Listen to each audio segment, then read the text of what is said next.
What's the matter with you two? Is the post too heavy for you? Why don't you watch where you're going? No.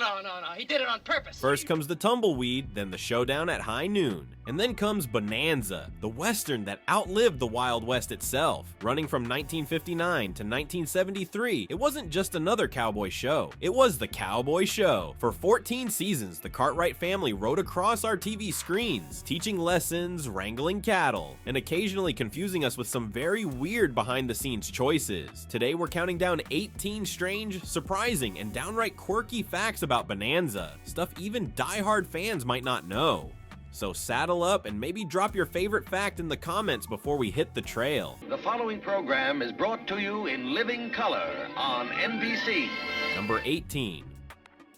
When Bonanza premiered in 1959, most Americans were still watching TV in black and white, but NBC had a little trick up its sleeve. Parent company RCA happened to sell color televisions. What better way to boost sales than to make a primetime Western shot entirely in color? It was a gamble. Color filming was expensive, and most viewers couldn't even see the difference yet, but the strategy worked. Suddenly, people wanted to see the Ponderosa Ranch in living color, and RCA sold more televisions. In other words, the Cartwrights weren't just ranchers, they were also accidental appliance salesmen. Come on, the three of us lazy, shiftless whelps better get back to work.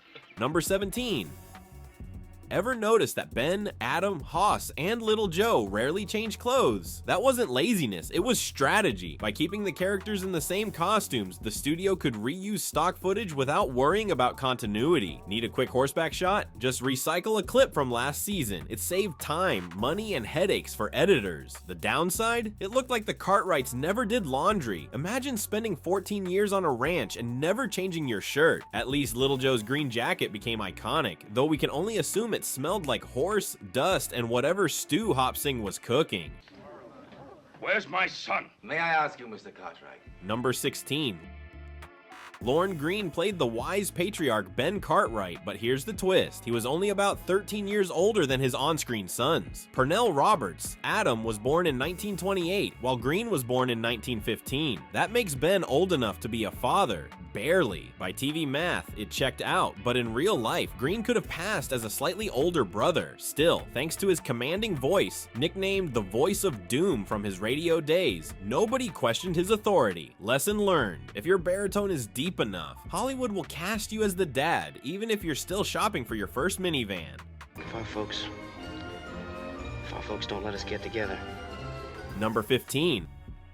Michael Landon, the heartthrob Little Joe, was only in his early 20s when Bonanza began, but he had a secret. His hair was going prematurely gray. To keep Joe looking young and rugged, Landon dyed his hair throughout the series. Add to that the fact that he often wore lifts in his boots to look taller, and you realize TV magic was hard at work. Fans swooned over Little Joe's curls, never knowing they were carefully maintained with dye jobs. Considering Landon went on to star in Little House on the Prairie, you could say his hair was already practicing longevity. By the looks of this weather, liable to get a little wet.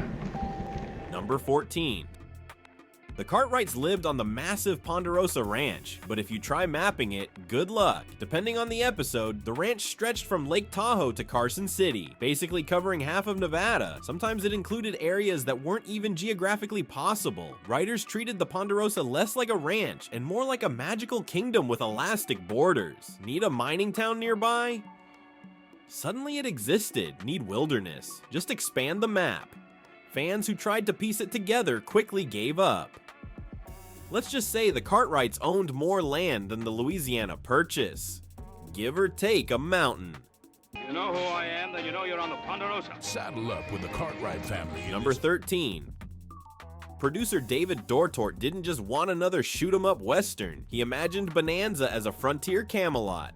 Ben Cartwright was the wise King Arthur, ruling over the Ponderosa instead of a castle. His three sons, Adam, Hoss, and Little Joe, were like knights of the round table, each representing different virtues. Even Hop Sing, the family cook, played the role of loyal court servant. It sounds a little highbrow for a cowboy show, but it worked. Dortort used the Arthurian blueprint to make the show about family honor, moral lessons, and noble quests. Just swap swords for 6 shooters. No wonder the Cartwrights felt bigger than life. They were literally written as legends on horseback.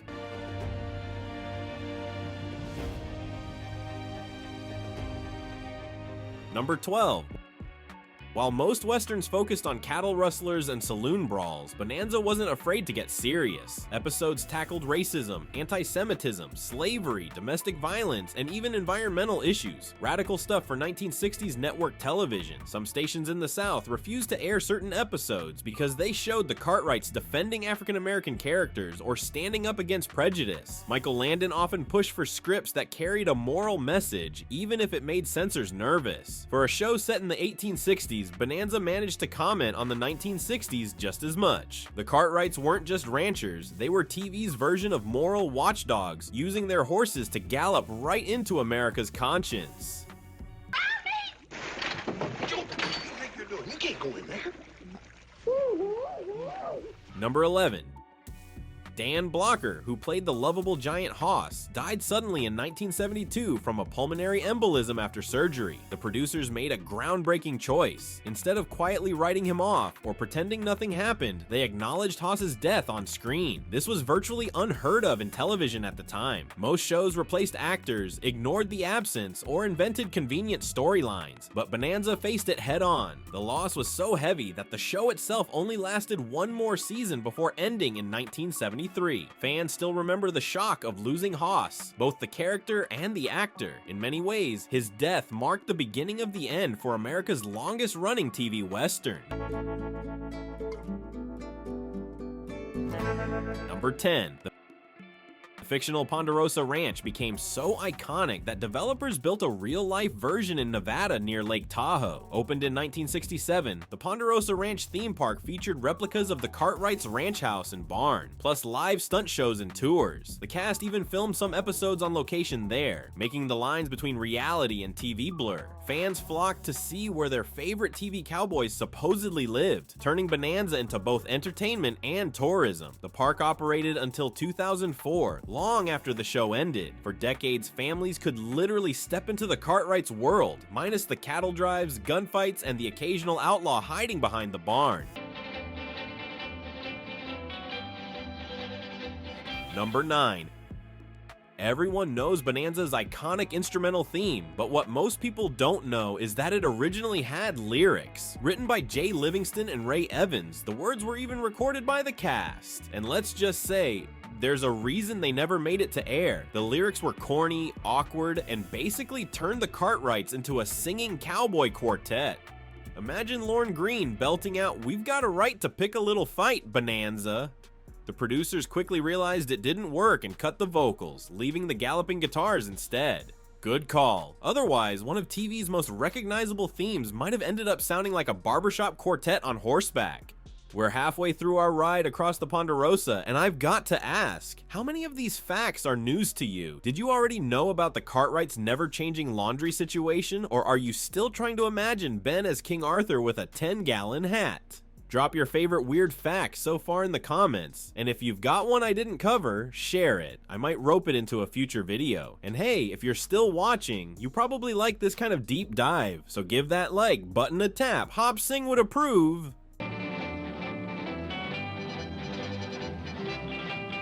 Number 8. NBC didn't make Bonanza colorful just to look pretty. It was a marketing scheme. RCA, which owned NBC, also sold color TVs. If audiences fell in love with the bright landscapes of Nevada, they'd suddenly want to upgrade from black and white. It was less about storytelling and more about capitalism on horseback. At the time, only a handful of shows aired in color, and Bonanza was the first Western to do it from day one. That gamble eventually paid off, cementing Bonanza as not just a hit series, but also a turning point in TV technology. So yes, the Cartwrights basically became salesmen for electronics, even while rounding up cattle. Who knew consumer electronics and cowboy hats went so well together? Those two savages saved my life. Yeah, more like they stuck a knife in you first. Number 7.